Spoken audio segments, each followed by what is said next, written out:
Olá, meus irmãos e minhas irmãs, que a paz de Deus que excede todo entendimento, guarde os vossos corações em Cristo Jesus. Quando o coração está curado, até o passado perde poder de nos aprisionar. Deus transforma intenções humanas em instrumento do seu plano, porque o seu plano é soberano nas nossas vidas. Quando vamos ler o último capítulo de Gênesis, entendendo o ciclo da história de José e mostrando que o perdão nasce de uma visão madura sobre Deus e que o sofrimento faz parte de todo esse processo e do propósito que ele tem para a nossa vida. Vamos à nossa leitura?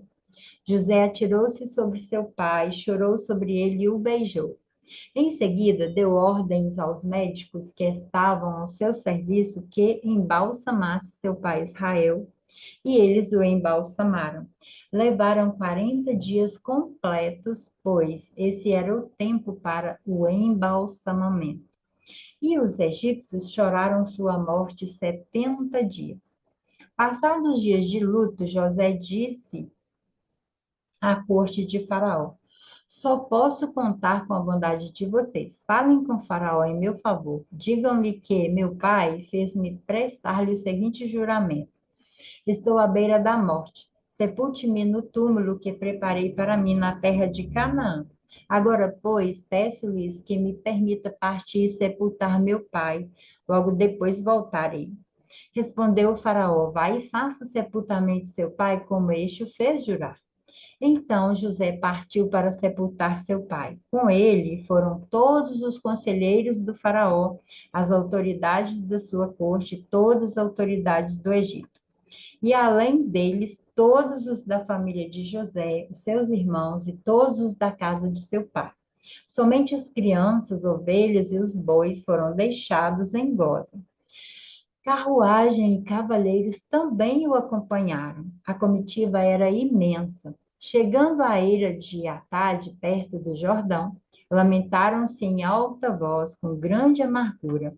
E ali José guardou 7 dias de pranto pela morte de seu pai. Quando os cananeus que lá habitavam viram aquele pranto na eira de Atade, disseram: Os egípcios estão celebrando uma cerimônia de luto solene. Por essa razão, aquele lugar próximo ao Jordão foi chamado Abel Misraim. Assim fizeram os filhos de Jacó o que eles haviam ordenado.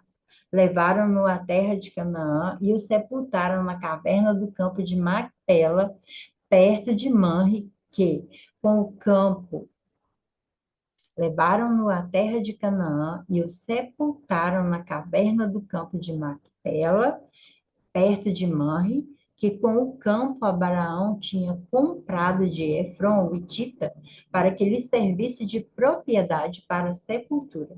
Depois de sepultar seu pai, José voltou ao Egito com seus irmãos e com todos os demais que o tinham acompanhado. Vendo os irmãos de José que seu pai havia morrido, disseram: E se José tiver rancor contra nós e resolver retribuir todo o mal que lhe causamos? Então mandaram um recado a José dizendo: Antes de morrer, teu pai nos ordenou que te disséssemos o seguinte: Peço-lhe que perdoe os erros e o pecado de seus irmãos, que o trataram com tanta maldade.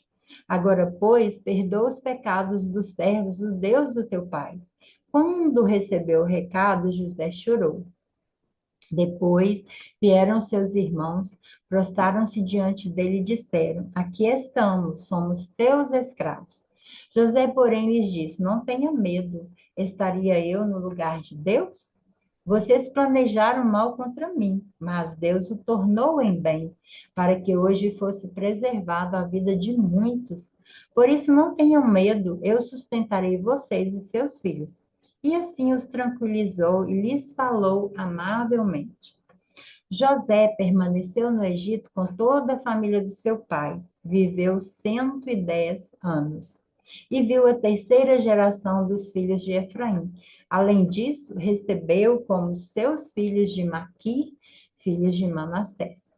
Antes de morrer, José disse a seus irmãos: Estou à beira da morte, mas Deus certamente virá em auxílio de vocês e os tirará dessa terra, levando-os para a terra que prometeu com juramento a Abraão, a Isaque e a Jacó. E José fez que os filhos de Israel lhes prestassem um juramento, dizendo: Quando Deus intervier em favor de vocês, levem os meus ossos daqui. Morreu José com a idade de 110 anos e, depois de embalsamado, foi colocado num sarcófago no Egito. E aqui nós fechamos Gênesis, o último capítulo, quando nós vemos no início do capítulo, José chora a morte de Jacó e honra seu pai com um sepultamento solene, conduzindo o pai de volta à terra de Canaã, para enterrá-lo conforme o pedido que ele tinha feito. Depois da morte de Jacó, os irmãos de José temem que José possa repreendê-los por terem feito tudo o que fizeram com ele e mandam um recado para José. E José recebe esse recado e ele chora, não por raiva, mas pela dor de perceber que eles ainda carregavam medo. E José então reafirma o seu perdão e fala uma das frases muito bonitas que a Bíblia traz, né? Que mesmo que eles tenham intentado algum mal contra eles, Deus transformou esse mal em bem, para preservar a vida de muitas outras pessoas. E aí ele promete cuidar de seus irmãos e de suas famílias. E o capítulo termina com a morte de José. Quais lições eu posso trazer para a minha vida? O luto também é espiritual. José chora, né? A fé não anula minha dor, eu sou um ser humano. Se eu perco alguém, eu vou sentir. E o luto nos ensina que essa dor pode também nos auxiliar a ter esperança. E aqui nesse capítulo nós aprendemos que o perdão não depende de um pedido perfeito, né? Os irmãos ainda têm medo, os irmãos pedem perdão.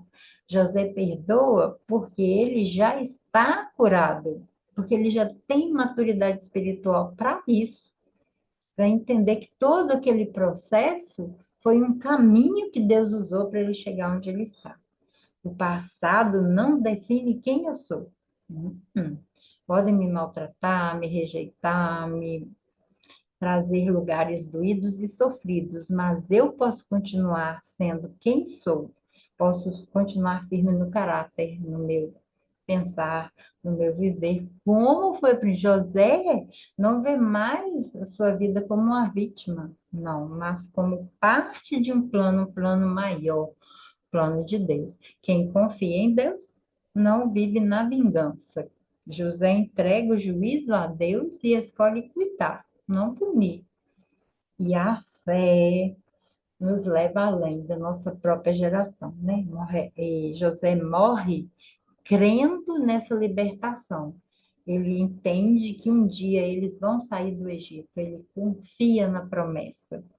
E você, como aplica isso na sua vida? Há dores que ainda governam a sua vida? Você ainda está vivendo lá no passado? Ou você está maquinando vingança? Ou você está entendendo que tudo isso faz parte de um processo para você crescer, se amadurecer espiritualmente? Entregue a Deus o que você não pode mudar. E escolha perdoar, não fica carregando dor, peso de anos na sua vida, porque isso não é seu. Deixa aí. Viva com os olhos no propósito eterno, não apenas na dor. Viva lá na frente. O que foi usado para ferir você, Deus pode usar para salvar muitas pessoas, inclusive você mesmo. Preste atenção nesse lugar. Que Deus possa te dar esse lugar de transformação, de perdão, de entender, de confiar, E eu te aguardo no nosso próximo momento de leitura da Palavra de Deus. Até lá.